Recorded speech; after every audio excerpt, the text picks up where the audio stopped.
A teoria mais aceita sobre a origem dos vírus é a da redução celular. Ela sugere que a maioria dos vírus surgiu da simplificação de organismos celulares pré-existentes, ou seja, elas teriam perdido enzimas e vias bioquímicas inteiras, tornando-se dependentes de outras células para se reproduzir. Outro modelo interessante é o Virus First, ou vírus primitivos, que propõe que os vírus surgiram junto com os primeiros sistemas biológicos, os progenotos. Nesse cenário, os sistemas biológicos não seriam fechados, mas abertos, e os vírus só se tornaram dependentes das células quando os ribossomos foram integrados a elas.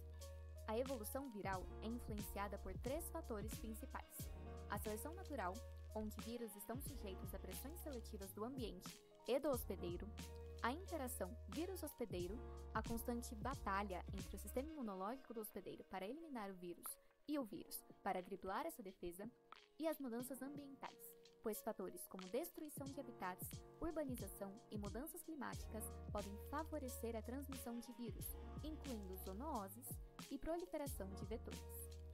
A capacidade de gerar variabilidade genética é essencial para a adaptação e evolução dos vírus.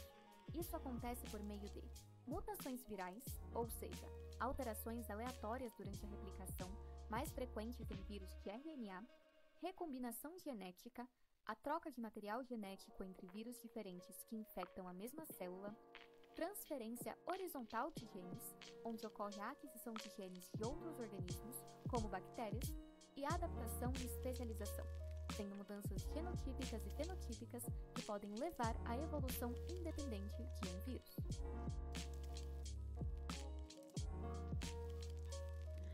Os vírus desafiam a definição de vida. Por um lado, possuem DNA, RNA, evoluem e se replicam, características de seres vivos.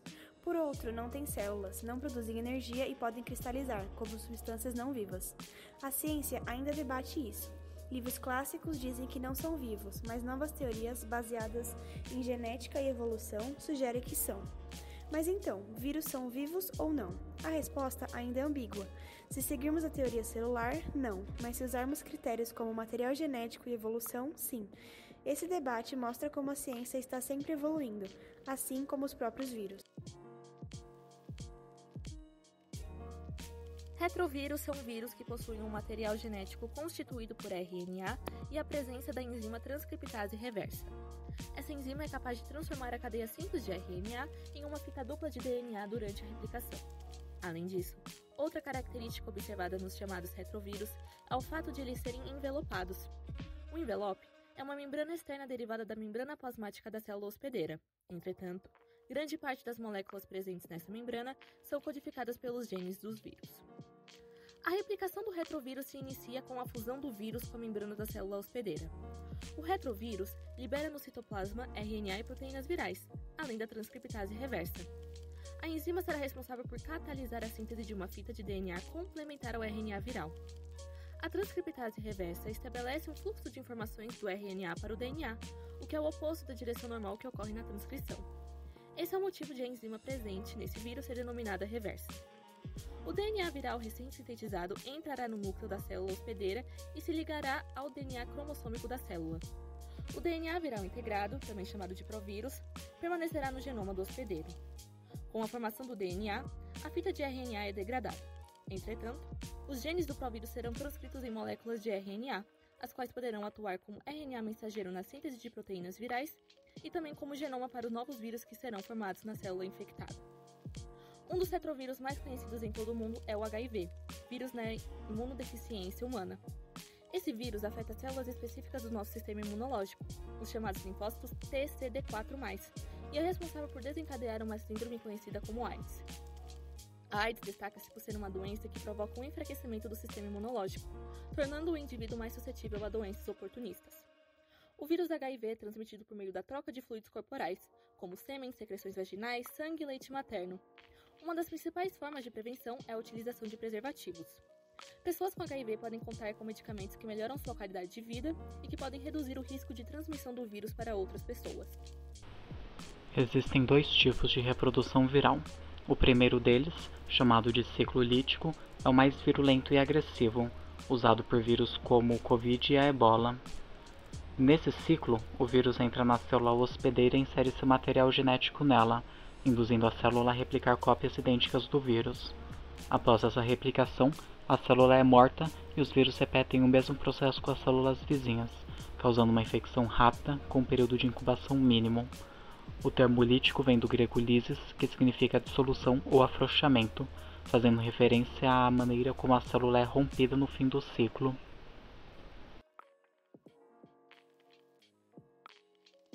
Dando continuidade no seminário, agora eu irei abordar sobre o tema estrutura e composição dos vírus. Os vírus são microscópicos e têm uma característica muito marcante. Não possuem estrutura celular. Isso significa que eles não têm membrana plasmática, citoplasma ou organelas, como as células comuns. Por isso, eles não são considerados seres vivos completos. Eles só conseguem se reproduzir quando estão dentro de uma célula hospedeira, o que faz deles parasitas intracelulares obrigatórios. A estrutura de um vírus é bem simples, mas muito eficiente. Ela é formada por basicamente duas partes principais e uma terceira que aparece em alguns casos. A primeira parte é o material genético, que pode ser DNA ou RNA, dependendo do tipo de vírus. Esse material guarda as instruções para o vírus se multiplicar, mas sozinho ele não consegue fazer nada. Ele precisa invadir uma célula viva para usar a máquina da célula e se replicar. A segunda parte é o capsídeo, que é uma cápsula de proteínas que protege o material genético. Ele também ajuda o vírus a se ligar à célula que ele vai infectar, funcionando como uma chave de entrada. Além disso, alguns vírus possuem uma terceira camada chamada envelope lipídico. Esse envelope é formado por gorduras retiradas da membrana da célula hospedeira e serve para ajudar o vírus a entrar mais facilmente em outras células e se proteger do sistema imunológico. Um exemplo é o HIV, que tem envelope. Já o vírus, como o da poliomielite, não possuem. Então, resumindo, os vírus têm um material genético DNA ou RNA, um capsídeo proteico ao redor, em alguns casos, um envelope lipídico. Mesmo sem serem seres vivos de verdade, eles conseguem causar muitas doenças porque são mestres em invadir células e se reproduzir nelas. Os bacteriófagos são vírus em sua maioria de DNA, conhecidos por infectar bactérias, podendo haver vírus que são parasitas exclusivos de certas bactérias. Os bacteriófagos de DNA possuem uma estrutura de 3 partes, uma sendo a cabeça, onde é armazenado o DNA, e as outras duas sendo a cauda e os filamentos da cauda, responsáveis pela fixação e penetração do genoma na célula bacteriana. Os bacteriófagos podem ter ciclos lisogênicos ou líticos, sendo ambos iniciados pela penetração do genoma na bactéria para que o vírus se multiplique. Os bacteriófagos também são importantes no tratamento de pacientes que sofrem de doenças bacterianas. Por meio da fagoterapia, são introduzidos bacteriófagos no corpo do paciente para que localizem a bactéria e realizem a lise. Assim, destroem as bactérias e não infectam os seres humanos. Os vírus são parasitas intracelulares obrigatórios, ou seja, só conseguem se reproduzir dentro de células vivas. Fora das células, eles são apenas partículas inertes chamadas vírions, sem metabolismo próprio e incapazes de realizar qualquer atividade vital. Para se multiplicar, o vírus precisa invadir uma célula hospedeira e utilizar a estrutura e os recursos dela para produzir novos vírus. Ao entrar na célula, o vírus injeta seu material genético, que pode ser DNA ou RNA, e passa a comandar as atividades da célula. Com isso, a célula começa a produzir cópias do material genético viral e as proteínas necessárias para formar novos vírus. Esses componentes são montados no interior da célula, originando dezenas ou centenas de novas partículas virais. Esse processo pode causar a destruição da célula hospedeira. Em muitos casos, a célula se rompe, sofre lise, para liberar os novos vírus, ou então é levada à morte por apoptose, um tipo de morte celular programada.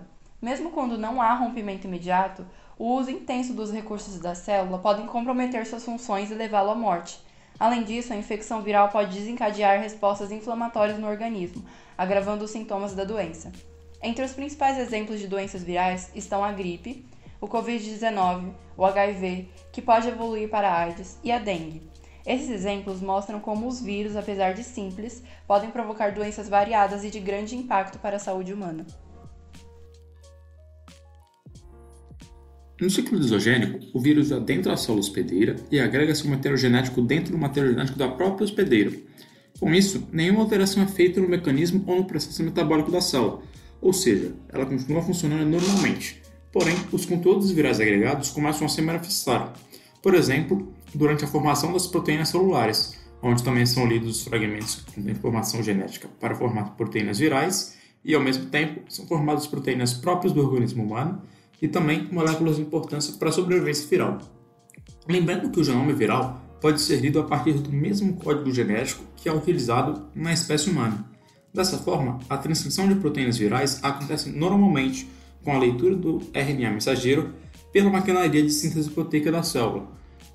Ao mesmo tempo, como o material genético do vírus está englobado na cromatina da célula hospedeira, quando ela passa por um processo de mitose, esse conteúdo também será transmitido para a célula filha. Com esse mecanismo, o vírus consegue se disseminar tanto durante o funcionamento normal da célula, como no período de reprodução celular. Assim, pouco a pouco, além de muitos novos vírus formados, o número de células infectadas cresce potencialmente. Quando a gente fala em pandemia, como a da Covid-19, é impossível não reconhecer o papel central da pesquisa viral. Sem ela, a gente estaria completamente no escuro. A pesquisa viral é o que permite entender como os vírus se comportam, como se espalham e como afetam o corpo humano. Mas vai além. Ela também mostra como os vírus interagem com o ambiente e até com a evolução das espécies. Um estudo da Unesp, por exemplo, mostra que os vírus fazem parte de ciclos ecológicos importantes, como o do carbono e do nitrogênio. E mais, ajudaram na evolução de estruturas como a placenta nos mamíferos. Ou seja, vírus não são só causadores de doenças, eles fazem parte da história da vida na Terra. Durante a pandemia da Covid-19, ficou claro que ciência salva vidas. Só no Brasil foram produzidos mais de 17 mil estudos sobre a pandemia, em áreas como medicina, psicologia, educação e políticas públicas. Isso permitiu entender o vírus, identificar grupos vulneráveis e orientar as melhores formas de prevenção. A criação das vacinas em tempo recorde só foi possível porque já existia uma base sólida de pesquisas anteriores, como estudos sobre outros coronavírus, como o SARS e o MERS.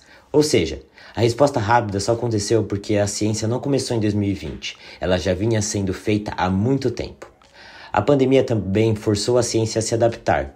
Com o distanciamento social, surgiram novas formas de fazer pesquisas, como o uso de telemedicina e consentimento remoto. Mesmo em crise, a ciência seguiu em frente. Outro ponto fundamental foi o combate à desinformação. Em meio a fake news, a pesquisas e a divulgação científica foram essenciais para que a população pudesse confiar em informações seguras e tomar decisões conscientes. No fim das contas, investir em pesquisa viral não é só reagir a crises, é se preparar para o futuro, identificar riscos antes que eles virem catástrofes. Isso também passa pela educação. Ensinar virologia nas escolas ajuda a formar cidadãos mais críticos e preparados. Resumindo, a pesquisa viral informa, previne, cura e protege. Ela é uma ferramenta essencial para enfrentar pandemias e para garantir um futuro mais seguro para todos.